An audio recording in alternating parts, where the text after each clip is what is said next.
ಹೆಣ್ಮಕ್ಳನ್ನ ಕರ್ಕೊಂಬಂದ್ರೆ ಇದೊಂದು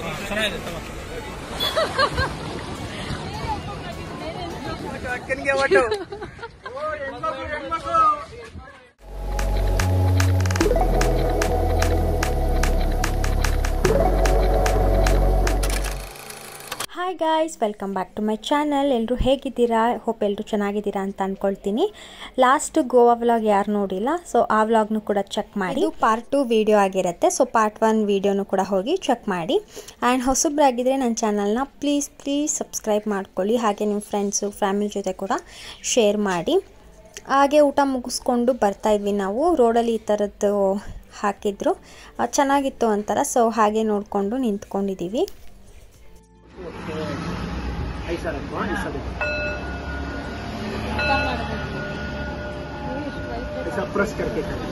ಅಲ್ಲಿಂದ ನಾವು ಕಂಡೋಲಿಯಂ ಬೀಚಿಗೆ ಹೋಗ್ತಾ ಇದ್ದೀವಿ.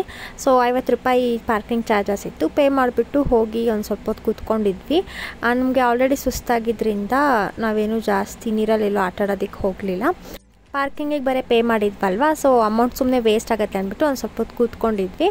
ಸೊ ಅದಾದಮೇಲೆ ಸಾಕಾಯ್ತು ಅಂತ ಹೇಳಿಬಿಟ್ಟು ಇವಾಗ ವಾಪಸ್ ರೂಮ್ ಕಡೆ ಹೋಗೋಣ ಅಂತ ಹೋಗ್ತಾ ಇದ್ವಿ. ಸೊ ಅಲ್ಲಿ ನಮಗೆ ಈ ಥರದ್ದು ಎಲ್ಲ ಐಟಮ್ಸ್ನ ಇಟ್ಟಿದ್ರು. ಫ್ರಿಜ್ ಮ್ಯಾಗ್ನೆಟ್ಸ್ ಆಗಿರ್ಬೋದು, ಆ್ಯಂಡ್ ಸರಗಳು, ಆ್ಯಂಡ್ ಕೆಲವೊಂದಷ್ಟು ಹೋಮ್ ಡೆಕೋರೇಟಿವ್ ಐಟಮ್ಸ್ ಎಲ್ಲನೂ ಕೂಡ ಇಟ್ಟಿದ್ರು. ಸೊ ನಾನು ಒಂದು ಫ್ರಿಜ್ ಮ್ಯಾಗ್ನೆಟ್ನ ತೊಗೊಂಡೆ. ನಾನು ಧರ್ಮಸ್ಥಳಕ್ಕೆ ಹೋದಾಗಲೇ ಹೇಳಿದೆ ಫ್ರಿಜ್ ಮ್ಯಾಗ್ನೆಟ್ನ ಕಲೆಕ್ಟ್ ಮಾಡಬೇಕಂತ ಇಷ್ಟ ಅಂತ ಹೇಳಿ. ಸೊ ಈ ಥರದ್ದೊಂದು ಫ್ರಿಜ್ ಮ್ಯಾಗ್ನೆಟ್ನ ತೊಗೊಂಡೆ. ತುಂಬ ಥರ ವೆರೈಟೀಸ್ ಇದೆ.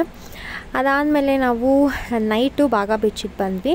ಸೊ ರೂಮಿಗೆ ಹೋಗಿ ಫ್ರೆಶ್ ಅಪ್ ಆಗಿಬಿಟ್ಟು ಮಲ್ಕೊಂಡ್ಬಿಟ್ವಿ. ಫುಲ್ ಸುಸ್ತಾಗಿಬಿಟ್ಟಿತ್ತು. ಎಲ್ಲರೂ ಒಂದು ರೌಂಡ್ ನಿದ್ದೆ ಹೊಡ್ಕೊಂಡು ನೈಟ್ ಎದ್ದು ಎಲ್ಲ ರೆಡಿ ಆಗಿಬಿಟ್ಟು ಇವಾಗ ಬಾಗಾ ಬೀಚಿಗೆ ಬಂದಿದ್ದೀವಿ. ಸೊ ಇಲ್ಲಿ ಫುಲ್ಲು ಮ್ಯೂಸಿಕ್ ಎಲ್ಲನೂ ಕೂಡ ಹಾಕಿದ್ರು. ಎಲ್ಲ ಥರದ ಕನ್ನಡ, ತಮಿಳ್, ತೆಲುಗು, ಇಂಗ್ಲೀಷ್ ಎಲ್ಲ ಮ್ಯೂಸಿಕ್ಸನ್ನು ಕೂಡ ಪ್ಲೇ ಮಾಡಿ ಬಿಟ್ಟಿದ್ರು. ಅಲ್ಲಿಂದ ಮತ್ತೆ ನಾವು ಇನ್ನೊಂದು ರೌಂಡ್ ಶಾಪಿಂಗ್ ಮಾಡ್ಕೊಂಬರೋಣ ಅಂತ ಅಂದ್ಬಿಟ್ಟು ಬಂದ್ವಿ. ಶಾಪಿಂಗಿಗೆ ತುಂಬಾ ಅಂಗಡಿಗಳಿರುತ್ತೆ ಇಲ್ಲಂತೂ, ಬಟ್ ಆಲ್ಮೋಸ್ಟ್ ಎಲ್ಲ ಸೇಮ್ ರಿಪೀಟ್ ಆಗಿರುತ್ತೆ. ಡಿಫ್ರೆಂಟಾಗಿ ಏನೂ ಇರೋದಿಲ್ಲ ಯಾವ ಶಾಪಲ್ಲೂ ಕೂಡ. ಸೊ ನಾರ್ಮಲಾಗಿ ಜಾಸ್ತಿ ವ್ಯಾನಿಟಿ ಬ್ಯಾಗು ಆ ಥರದ್ದೇ ಇರ್ತಿತ್ತು. ನಾನು ಸಪ್ರೇಟಾಗಿ ವ್ಲಾಗ್ ಮಾಡೋಣ ಅಂತ ಅಂದ್ಕೊಂಡಿದ್ದೆ ಶಾಪಿಂಗ್ದೇ, ಬಟ್ ನಮಗೆ ಶಾಪಿಂಗ್ ಮಾಡೋದಕ್ಕೆ ಟೈಮೇ ಸಿಗ್ತಿರ್ಲಿಲ್ಲ. ಗ್ಯಾಪಲ್ಲಿ ನೋಡಿದಾಗ ಯಾರಾದರೂ ಇಷ್ಟ ಆದರೆ ಅದನ್ನು ಅಲ್ಲಲ್ಲೇ ತೊಗೊತಾ ಇದ್ವಿ ಅಷ್ಟೇ. ಇದು ನೋಡ್ಬೋದು ಎಷ್ಟು ಕ್ಯೂಟಾಗಿದೆ ಫ್ರಿಜ್ ಮ್ಯಾಗ್ನೆಟ್ ಇದು. ಸೊ ನಾನು ಆಲ್ರೆಡಿ ತೊಗೊಂಡಿದ್ನಲ್ವ, ಮತ್ತೆ ಎಷ್ಟು ಅಂತ ತೊಗೊಳ್ಳೋದು ಫ್ರಿಜ್ ಮ್ಯಾಗ್ನೆಟ್ ಅಂತ ನಾನು ತೊಗೊಳ್ಳೋದಕ್ಕೆ ಹೋಗಲಿಲ್ಲ. ಸೊ ನಾವು ಜಾಸ್ತಿ ಶಾಪಿಂಗೇ ಮಾಡೋದಕ್ಕಾಗಲಿಲ್ಲ. ನಾನು ಎಷ್ಟೊಂದು ಏನೇನೋ ಶಾಪಿಂಗ್ ಮಾಡಬೇಕಂತ ಲಿಸ್ಟೆಲ್ಲ ಮಾಡ್ಕೊಂಬಂದಿದ್ದೆ, ಬಟ್ ಏನೂ ಕೂಡ ಅಷ್ಟು ಶಾಪಿಂಗ್ ಮಾಡೋದಕ್ಕೆ ಆಗಲಿಲ್ಲ. ಯಾಕಂದರೆ ಆ ಬಿಸಿಲಿಗೆ ಅದಕ್ಕೂ ತುಂಬಾ ಸುಸ್ತಾಗ್ತಾಯಿತ್ತು. ಸೊ ಬಿಟ್ಟರೆ ಸಾಕು ಮಲ್ಕೊಂಬಿಡೋಣ ಅನ್ನಿಸ್ತಾಯಿತ್ತು.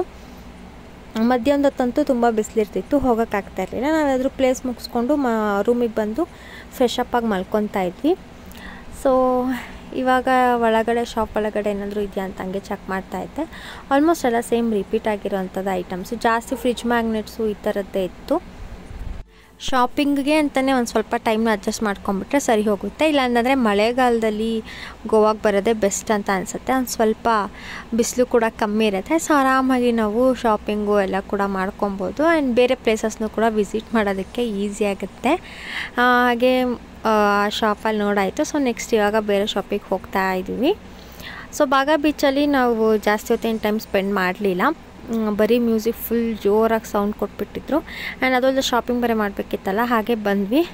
ಬಟ್ ನನಗೆ ಬೇಕಾಗಿದ್ದೇನು ಅಷ್ಟೊಂದು ಸಿಕ್ಕಿಲ್ಲ. ಸೊ ಹಾಗಾಗಿ ನಾನೇನು ಜಾಸ್ತಿ ಶಾಪಿಂಗ್ ಮಾಡೋದಕ್ಕೆ ಹೋಗಿಲ್ಲ.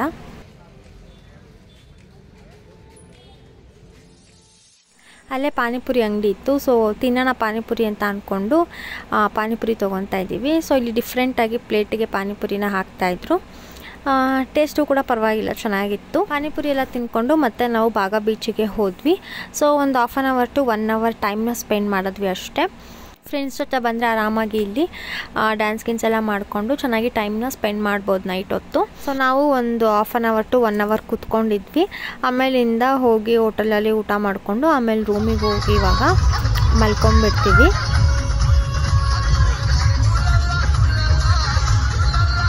ಮತ್ತು ಮಾರ್ನಿಂಗ್ ಎದ್ದು ಸ್ವಲ್ಪ ಫ್ರೆಶ್ ಅಪ್ ಆಗಿಬಿಟ್ಟು ಟೀ ಏನಾದರೂ ಕುಡ್ಕೊಂಬರೋಣ ಅಂತ ಅಂದ್ಬಿಟ್ಟು ಬಂದ್ವಿ. ಸೊ ಒಂದು ಸ್ವಲ್ಪ ರೌಂಡ್ ಹೊಡ್ಕೊಂಡು ಗೋವಾನ ಹಾಗೆ ಅಲ್ಲಿ ಟೀ ಅಂಗಡಿ ಇತ್ತು. ಸೊ ಟೀ ಕುಡ್ಕೊಂಡು ಹಾಗೆ ಒಂದು ಬ್ರೆಡ್ ಆಮ್ಲೆಟ್ಟು ಹಾಗೆ ಮ್ಯಾಗಿ ಹೇಳಿದ್ದೀವಿ. ನೈಟ್ ಚೆನ್ನಾಗಿ ನಿದ್ದೆ ಬಂತು ಗೈಸ್. ಫುಲ್ಲು ಟಯರ್ಡ್ ಆಗಿರೋದಕ್ಕೂ ಅದಕ್ಕೂ ಚೆನ್ನಾಗಿ ನಿದ್ದೆ ಬಂತು. ಎದ್ದು ನಮಗೆ ತಿನ್ಕೊಂಬರೋಣ ಅಂತ ಬಂದ್ವಿ. ಸೊ ಎಗ್ ಆಮ್ಲೆಟ್ ಮತ್ತು ಮ್ಯಾಗಿ ಹೇಳಿದ್ದಾನೆ, ತಿನ್ಕೊಂಡು ಹೋಗಿ ನೋಡಬೇಕು ಎಲ್ಲಿ ಹೋಗ್ಬೇಕಂತ. ಇವರೇನು ಪ್ಲ್ಯಾನೇ ಮಾಡ್ತಾ ಇಲ್ಲ, ಎಲ್ಲ ಲಾಸ್ಟ್ ಮೂಮೆಂಟಲ್ಲಿ ಎಲ್ಲಿ ಹೋಗ್ಬೇಕು ಅನಿಸುತ್ತೆ ಹೋಗೋಗಿ ಬರ್ತಿದ್ದಾರೆ. ಅವ್ನು ಪರ್ಫೆಕ್ಟ್ ಪ್ಲ್ಯಾನೇ ಮಾಡಿಲ್ಲ ಯಾರು.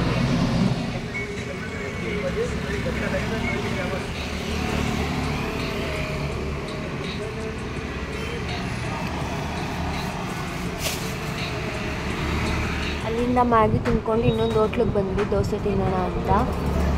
ಸೊ ಇಲ್ಲಂತೂ ಒಂದು ಕಡೆನೂ ನೀರು ಇಡೋದೇ ಇಲ್ಲ. ನಾವು ಎಷ್ಟು ನೀರು ಕುಡಿಬೇಕು ಅನ್ಸಿದ್ರು ಬಾಟಲಲ್ಲೇ ತೊಗೊಂಡು ಕುಡಿಬೇಕು. ಅದಕ್ಕೂ ಒಂದಕ್ಕೆ ಡಬಲ್ ಚಾರ್ಜ್ ಮಾಡಿರ್ತಾರೆ. ಏನೇನೇನೋ ಕಮ್ಮಿಗೆ ಸಿಗುತ್ತೆ ಅಂತ ಅನಿಸುತ್ತೆ. ನಮ್ಮ ಕಡೆ ಬ್ಯಾಂಗ್ಳೂರು ಕಡೆ ಎಲ್ಲ ಅಟ್ಲೀಸ್ಟ್ ಎಲ್ಲಾದರೂ ಒಂದು ನೀರು ಸಿಗುತ್ತೆ, ಇಟ್ಟಿರ್ತಾರೆ. ನಾರ್ಮಲಾಗಿ ಹೋಟೆಲೆಲ್ಲ ಇಟ್ಟಿರ್ತಾರಲ್ವ ಡ್ರಿಂಕಿಂಗ್ ವಾಟರು. ಇಲ್ಲಂತೂ ಇಲ್ಲವೇ ಇಲ್ಲ. ಒಂದು ಹೋಟೆಲಲ್ಲೂ ಒಂದು ಗ್ಲಾಸ್ ಕೂಡ ಇಡಲ್ಲ, ಬರೀ ಬಾಟಲಲ್ಲೇ ತೊಗೊಂಡು ಕುಡಿಬೇಕು. ದೋಸೆ ಆರ್ಡರ್ ಮಾಡಿದ್ವಿ. ಸೊ ದೋಸೆ ಎಲ್ಲ ತಿನ್ಕೊಂಡು ರೂಮಿಗೆ ಹೋಗಿ ರೆಡಿ ಆಗಿಬಿಟ್ಟು ಇವಾಗ ನಾವು ಅರಂಬೋಲ್ ಬೀಚಿಗೆ ಹೋಗ್ತಾ ಇದ್ದೀವಿ. ಅಲ್ಲಿ ಸ್ವೀಟ್ ಲೇಕ್ ಏನೋ ಇದೆ ಅಂತ ಹೇಳಿದ್ರು. ಸೊ ನೋಡೋಣ ಅಂತ ಹೇಳಿಬಿಟ್ಟು ಇವಾಗ ಅಲ್ಲಿಗೆ ಹೋಗ್ತಾ ಇದ್ದೀವಿ.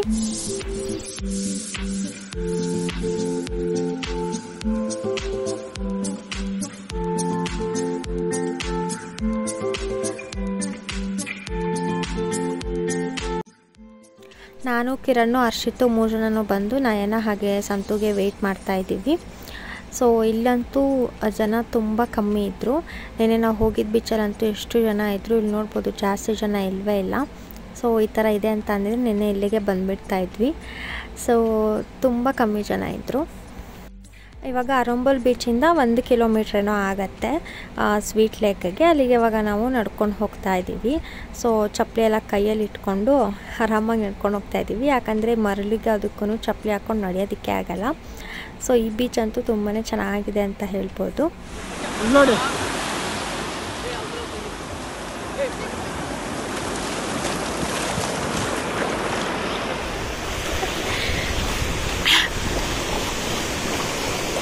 ಎಲ್ಲೋರು ಇನ್ನೂ ತುಂಬ ಬಿಸಿಲಿತ್ತು ಅಂತ ಹೇಳ್ಬಿಟ್ಟು ನೆನ್ನೆ ನಾನು ತೊಗೊಂಡಿದ್ದ ಹ್ಯಾಟ್ನೇ ಇವಾಗ ಕಿರಣ್ ಹಾಕ್ಕೊಂಡು ಓಡಾಡ್ತಾ ಇದ್ದಾನೆ ಬಿಸಿಲಿಗೂ ಅದಕ್ಕೂ. ಸೊ ಚೆನ್ನಾಗಿ ಎಂಜಾಯ್ ಮಾಡಿದ್ವಿ ನಾವಂತೂ ಆರಾಮಾಗಿ ನೀರಲ್ಲೆಲ್ಲ ನಡ್ಕೊಂಡು. ಚೆನ್ನಾಗಿರುತ್ತೆ ಒಂಥರ ಆ ನೀರಲ್ಲಿ ನಡ್ಕೊಂಡು ಹೋಗ್ತಾ ಇದ್ರೇ ಬಿಸಿಲಿಗೂ ಅದಕ್ಕೂ ಒಂದು ಸ್ವಲ್ಪ ಎಷ್ಟು ಸಮಾಧಾನ ಅನ್ನೋ ಥರ ಫೀಲ್ ಆಗುತ್ತೆ.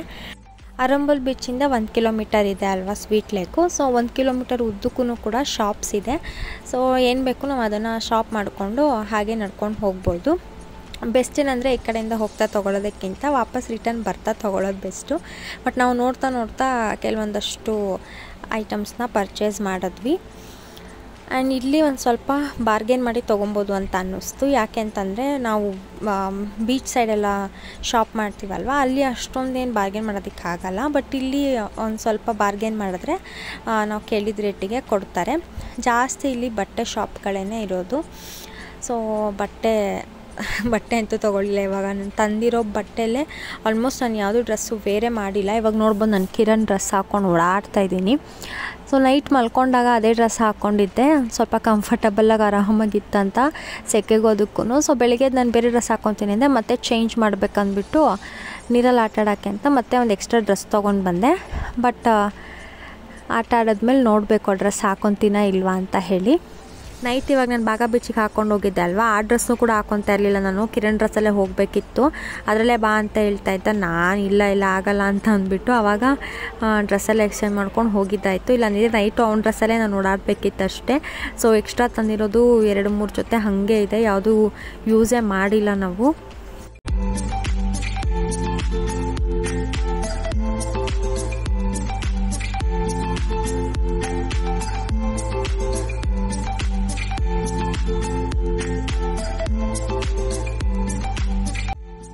ನಾವು ಶಾಪಿಂಗ್ ಮಾಡೋದಕ್ಕಿಂತ ಈ ಥರ ನೋಡ್ಕೊಂಡು ಹೋಗೋದ್ರೇ ಒಂಥರ ಖುಷಿ ಅಂತ ಅನಿಸುತ್ತೆ, ಏನೇನಿದೆ ಅಂತ ಎಲ್ಲ ನೋಡಿಕೊಂಡು.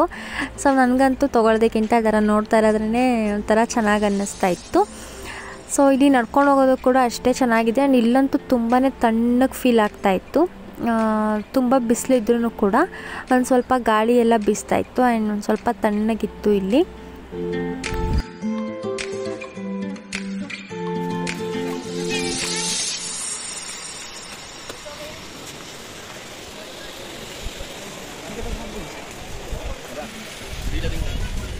ಇದೇ ಸ್ವೀಟ್ ಲೇಕು. ಇಲ್ಲಿ ಜಾಸ್ತಿ ಏನು ವಿಡಿಯೋ ಮಾಡಲಿಲ್ಲ ನಾನು, ಯಾಕಂದರೆ ನೆನ್ನೆನೂ ಕೂಡ ನಾನು ಬೀಚಲ್ಲೇನೋ ಆಟ ಆಡಿರಲಿಲ್ವಲ್ಲ. ಸೊ ಹಾಗಾಗಿ ನಾನೇನು ಮಾಡಿದ್ವಿ, ಬಂದ ತಕ್ಷಣವೇ ಇದ್ರ ಮೇಲೆ ಫೋನ್ ಎಲ್ಲನೂ ಇಟ್ಟುಬಿಟ್ಟು ಹರ್ಷಿತಿಗೆ ನೋಡ್ಕೊ ಅಂತ ಹೇಳಿ, ಸೊ ನಾನು, ನಯನ, ಸಂತು, ಕಿರಣ್ ಎಲ್ಲರೂ ಕೂಡ ಹೋಗಿ ನೀರಲ್ಲಿ ಆಟ ಆಡ್ಕೊಂಡಿದ್ವಿ.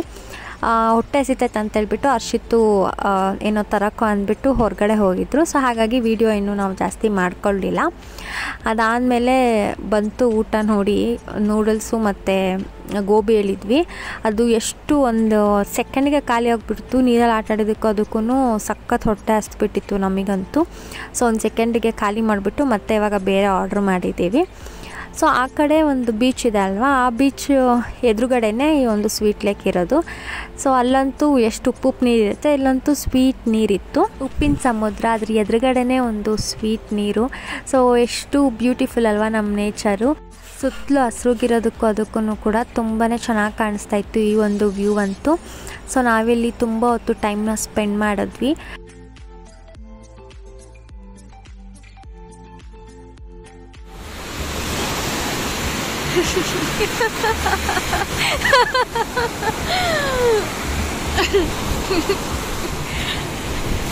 ನನ್ನ ಟೋಪಿ ಹಾಕ್ಕೊಂಡವನೆ, ಕೆಳಗಡೆ ಏನೂ ಹಾಕಿಲ್ಲ. ಕಿರಣ್ ಅಂತೂ ಸೆಕೆಗೋದಕ್ಕೂ ವಿಚಿತ್ರವಾಗಿ ಆಗಿಬಿಟ್ಟಿದ್ದಾನೆ. ಸೊ ಅಲ್ಲಿಂದ ಇವಾಗ ನಾವು ವಾಪಸ್ಸು ರೂಮ್ ಹತ್ರ ಹೋಗ್ತಾ ಇದ್ದೀವಿ. ಇವತ್ತೇ ನೈಟು ನಮ್ಮದು ಟ್ರೈನ್ ಇದೆ, ಇವತ್ತೇ ಹೊರಡಬೇಕು.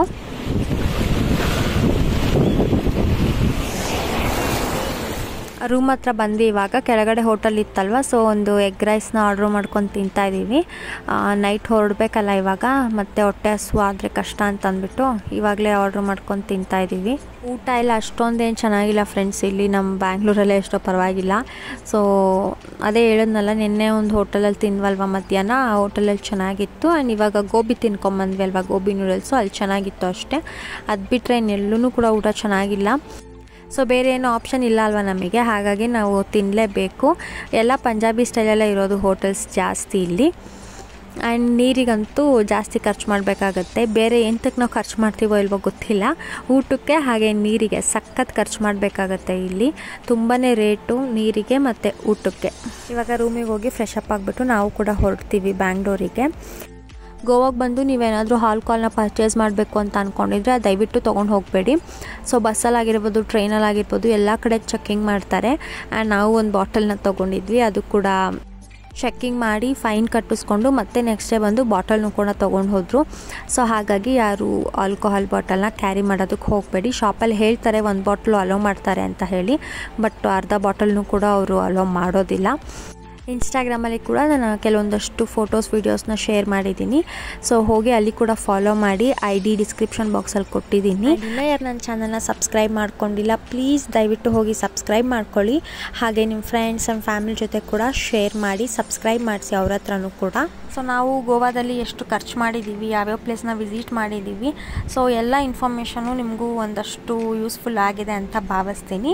ಸೊ ದಯವಿಟ್ಟು ಸಬ್ಸ್ಕ್ರೈಬ್ ಮಾಡ್ಕೊಳ್ಳಿ. ಹಾಗೆ ವಿಡಿಯೋ ಇಷ್ಟ ಆದರೆ ಒಂದು ಲೈಕ್ ಮಾಡಿ. ಸೊ ನೆಕ್ಸ್ಟು ವ್ಲಾಗಲ್ಲಿ ಸಿಗ್ತೀನಿ. Until then take care, bye bye, lots of love.